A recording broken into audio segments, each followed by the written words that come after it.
Uma casa de luxo, uma esposa vaidosa, um bebê que chorava de fome e uma faxineira com leite no peito. O que você faria se flagrasse sua empregada amamentando sua filha? Ele não gritou, não xingou, ele escolheu. E a escolha foi o início do escândalo. Se essa história te pegou de surpresa, deixe seu like, inscreva-se no canal e ative o sininho. Dessa forma, você não perde nenhum conteúdo. Vamos começar. A casa impecável na cobertura do leme. Tudo reluzia. Do mármore branco da sala AS, fraldas esterilizadas que jamais viam um pingo de leite. Eduardo, o patrão, era um executivo de frases curtas que só voltava para casa depois que o jantar já estava frio. A esposa, Beatriz, ex-modelo de anúncios de esmalte, passava os dias entre sessões de drenagem linfática e selfies no espelho. A filha, recém-nascida, chorava num berço de design italiano, cercada de babás que trocavam de função como quem troca de esmalte. Com descaso, no meio desse cenário de revista de decoração, havia Sofia, a faxineira, que sem diploma, nem pose, era a única constante naquele lar de ausências. Chegava antes do sol e saía quando a lua já olhava de esguelha, limpava com precisão de uma cirurgiã. Mas era no olhar que morava sua ternura, um olhar que repousava mais tempo na criança do que em qualquer móvel da casa. E era ela, com mãos de lavadeira e coração de mãe, quem embalava a menina nas madrugadas frias, em que ninguém mais escutava o choro. O leite seco. Beatriz alegava alergia ao leite, embora a alergia maior fosse ao sacrifício. Não se deformar, dizia as amigas. Amamentar deixa os seios caídos, sabiam? Proclamava com os olhos colados no espelho. Eduardo não opinava. Quando estava em casa, o que era raro, fingia não ouvir. E assim, entre o luxo da indiferença e o silêncio das empregadas, a menina mamava cada vez menos e chorava cada vez mais. Na casa onde tudo era comprado, até o silêncio tinha etiqueta. Beatriz continuava impecável, magra como um galho seco, resultado de dietas lunáticas e smoothies de couve com colágeno. Alegava que não produzia leite suficiente, quando na verdade não produzia sequer paciência. À noite, deixava a menina aos cuidados das babás, mas nenhuma ficava mais de uma semana. A culpa? O choro. Um choro insistente, um apelo de fome que atravessava as paredes de gesso e se alojava no coração de Sofia, a faxineira, que já fora mãe de 3 e sepultara 2. Reconhecia aquele som como quem reconhece a própria voz. Sabia a diferença entre um choro de manha e o grito da fome. Tentou alertar a patroa 1, 2 vezes. Recebeu de volta um olhar de desdém, como se tivesse ousado apontar defeito numa vitrine. É cólica, é fase, vai passar, diziam. Mas não, pensava. A criança murchava nos braços das babás e Sofia sentia que cada lágrima era um pedido que ninguém atendia.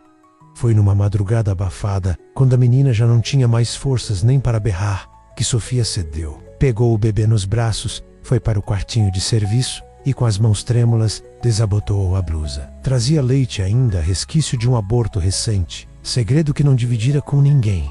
A menina sugou com ferocidade, como se reconhecesse o peito que não era seu, e pela primeira vez em dias, dormiu. Sofia ficou ali imóvel entre o pecado e a salvação. O leite de Sofia desde aquela noite clandestina. A rotina ganhou um novo fuso horário. Sofia esperava a casa silenciar, a patroa dormir com a pele untada de cremes, o patrão roncar no quarto ao lado. Então, sorrateira, atravessava o corredor com a menina nos braços, rumo ao quartinho abafado, onde não havia ar-condicionado, mas havia leite. Era lá, entre lençóis baratos e santos descascados na parede, que o bebê encontrava o consolo. Que a casa grande negava, o peito de Sofia inchava de leite e de culpa. Não era sua filha. E justamente por isso, talvez o gesto fosse ainda mais doloroso. Cada mamada era um segredo sujo, um crime sem testemunhas. Tinha medo, claro, medo de ser flagrada, de ser chamada de louca por aquela gente que via na pobreza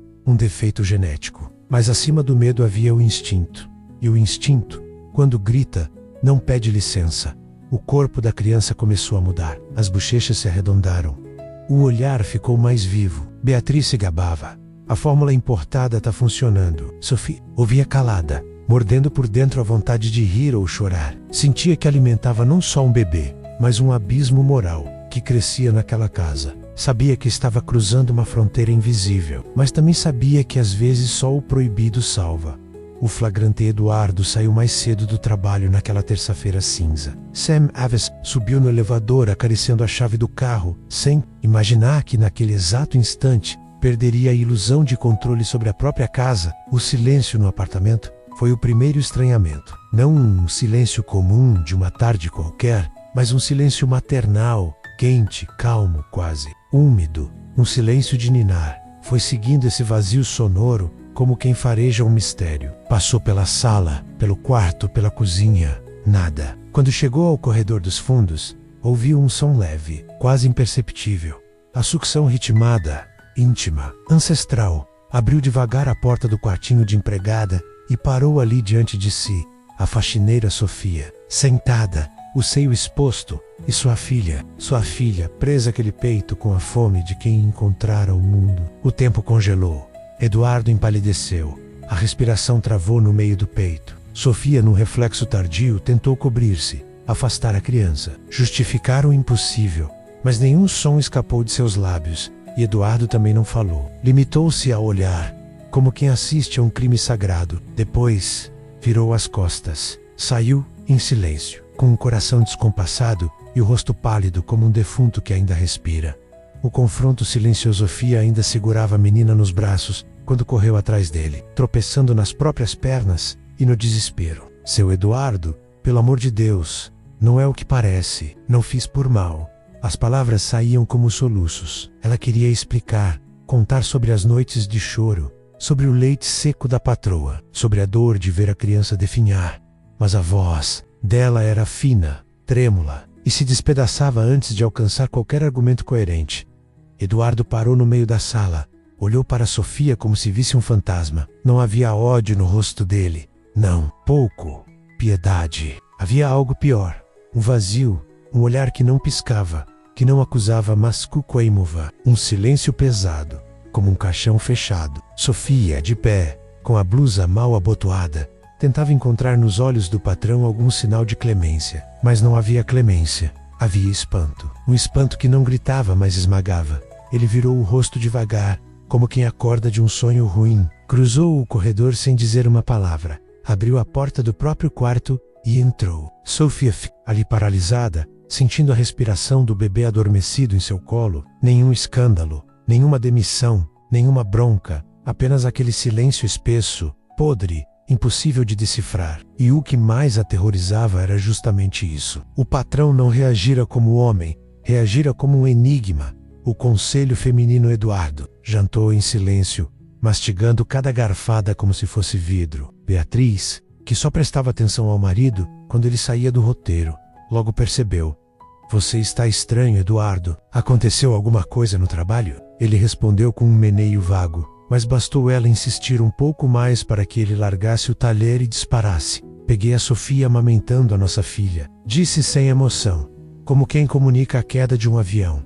Beatriz engasgou com o vinho, arregalou os olhos, mas não por causa da criança. O quê? Amamentando dentro da minha casa. A indignação vinha do lugar mais fundo da vaidade. A ideia de uma mulher pobre, e pior, com o corpo vulgarmente fértil, amamentando sua filha, soava como uma profanação. Você sabe o que vão dizer se isso vazar? As vizinhas, a imprensa, vão pensar que somos uns bárbaros. Repetia como se o problema fosse a manchete, não a fome da criança. Eduardo permaneceu calado, os cotovelos na mesa, o olhar cravado no prato vazio. Beatriz então levantou-se, foi até o celular e escreveu algo numa agenda de couro. Amanhã, essa mulher vai embora. Sem cena, sem escândalo. Dou um cheque. Se voltou a sentar-se, como se tivesse resolvido uma questão doméstica, como a troca de uma cortina. Eduardo não disse uma palavra, mas naquele exato instante decidiu que faria o oposto do que ela mandara. Escolha de Eduardo. O sol mal nascia quando Sofia desceu as escadas com a mala nas mãos. Tinha os olhos inchados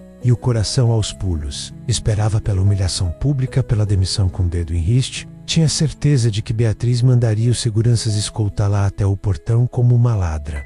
Mas foi Eduardo quem a chamou sozinho no escritório, sentado atrás da mesa, sem gravata, com olheiras fundas, um homem que não dormira. Ela entrou, como uma condenada. Pode deixar, seu Eduardo. Não precisava me chamar. Só vim pegar minhas coisas. Ele ergueu a mão e a interrompeu. Você não vai embora. Sofia congelou. Se depender de mim, continua. Mas ninguém pode saber. Ninguém. A frase caiu como um raio em céu limpo. Eduardo, que até ontem era um manequim de ternos caros, agora ele falava como cúmplice. Quero que continue pelo bem dela, da menina. Sofia não respondeu. Caiu de joelhos no tapete felpudo e chorou como uma criança. Chorou por alívio, por medo, por culpa. Chorou porque não esperava a clemência daquele homem. Mas e a dona Beatriz? Eduardo apertou os olhos e respondeu. Ela não precisa saber. De tudo. Foi a primeira vez que Sofia viu algo parecido com ternura nos olhos do patrão. E por mais absurdo que parecesse, naquele instante, o segredo se transformou num pacto. O escândalo anunciado bastou uma fresta da porta mal fechada, um cochilo fora de hora, e o segredo escorreu como leite morno pelas escadas do prédio. A cozinheira nova, fofoqueira por vocação e católica por conveniência, viu a cena. Sofia, com a blusa aberta, a menina ao peito, olhos fechados de prazer materno. Não disse nada na hora, claro, mas ao fim do expediente, a boca dela já era um confessionário aberto na padaria da esquina. Eu vi com esses olhos que a terra há de comer. Repetia para quem quisesse ouvir. Em poucas horas, o bairro inteiro sabia. A filha da madame mama no peito da faxineira. A frase ganhou corpo, tom, escárnio. As vizinhas, que até então invejavam discretamente a vida de Beatriz, agora riam entre dentes. Imagina, leite de pobre.